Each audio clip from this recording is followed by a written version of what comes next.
gentlemen, the following contest is scheduled for one fall with a 10-minute time limit. Introducing first from London, England, Desmond Wolfe. Desmond Wolfe set for one-on-one competition on Impact, and we are joined at the broadcast position by none other than the Pope, D'Angelo Dinero, and you see Desmond Wolfe making his way down the ramp. That is who you're going to face this Sunday at Genesis on pay-per-view. Well, you know something, the Professor and T.A. to the double Z, I like that, by the way, man. Pope and Rookie over there, we got some business to take care of at Genesis. I noticed how Wolfe was looking over at you. You could care less. You're looking at your bling. You got a lot of bling. Yeah, this set just got a whole lot prettier. His opponent from the nation of violence, the Samoan submission machine, Samoa Joe!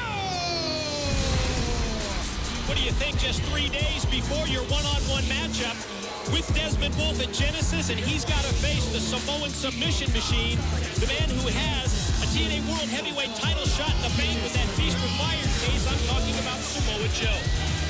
Well, I mean, make no mistake about it here. I mean, Samoa Joe, you know, former World Heavyweight champion, and he's going for it again. Desmond Wolfe is no pushover. Pope was just sitting there with him, and it's going to be interesting to see how this thing turns out, Mike. Well, I mean, I would assume, Pope, that you got to be a little happy that, Wolfe's got to get in there right now, a couple days before Genesis, with a man to the level of a Samoa Joe. Taz, with all due respect, and trust me now, you may not be as pimping as Pope, but I respect your opinion. And trust me, look here, man. Pope ain't never asked nobody for any help. Desmond is out there. He's going to do his thing. I'm sure he's going to come out with some bumps and some bruises, but hey, man, Pope's going to do a little bumping and bruising of his own. You understand what I'm saying? Right now, I do, bro. Right now, Wolfe just got worn out by Samoa Joe. That was nasty. Well, coming from the background that I have, I can tell you, man, Samoa Joe, his rapid punches, man, those things can really leave a mark, take a guy out. Look at that. Impactful shot in the corner, then the kick, and Desmond Wolfe goes down, courtesy of Samoa Joe. Have to ask you about the locker room scuttlebutt that's been going around, and that is that the match this Sunday at Genesis, it's the return match, and it's because Desmond Wolfe asked for it. Pope goes out there each and every night. Pope does his thing, and Desmond Wolfe, Pope is in this thing to win it, man. And Desmond, Ruffy was just in it for Pope to beat him, man. What's the Ruffy thing? Oh, what a slam. Quick pin, quick cover, 2 count. I like the Ruffy. I don't get, can you teach me that lingo? What's well, that? I mean, Ruff is, obviously he's beneath. Oh, I got it. He's beneath. Ruff. All dogs rough, right? I hear you, bro. I hear you. Thank you. I'm getting old. Pope can see that. Thank you, Pope. I thought you liked it.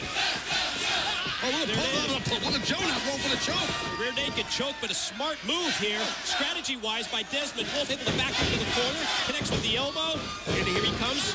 Overpowered by Samoa Joe. Now, see, Michael, here's the thing. While Pope is set out here and Pope has already defeated Desmond, Pope is not taken away and will not take away from the technical ability of one Desmond Wolfe.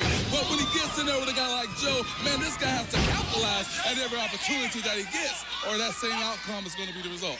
How does it make you feel, Pope? I'm sorry, Mike, go ahead. I interrupted you. No, you got it. You got it. Hey, how about this? How about Pope go ahead? Look at the roll by Ruffy, and once again, there he goes. That's what I'm talking about. The ability, the technical ability, and ring savvy. Pope watches this guy. Pope studies. Well, Pope would have been able to come out on top on that historical impact. Well, you're a student of the game, and we can see that. Let's talk one more thing about that historical, that live impact. Orlando Jordan wasn't afraid to walk in on your interview time, was he? Hey, and trust me, Pope isn't afraid to pimp slap that Whoopi Goldberg look-alike, much like Danny Glover did on Color Purple. You feel what I'm saying? I followed. How did it make you feel that you were handpicked by Hulk Hogan, Eric Bischoff, to face Desmond Wolfe on that historic night? Much like Pope said before, Pope wasn't surprised. Obviously an honor indeed for the man himself to handpick Pope. And Pope do believe that he was justifiably served to be in that match, to come out on top, have his hand raised in victory on that historical night on Impact. Well, right now, it looks like Desmond Wolfe might be in control here of Joe. Look here, Taz. Yeah. Pope has watched this guy. He is setting up.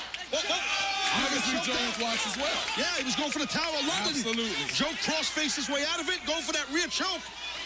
Rear naked choke, but that's a lot of Samoa Joe's ring positioning look at Joe. up on top. That's a setup for a Tower of London.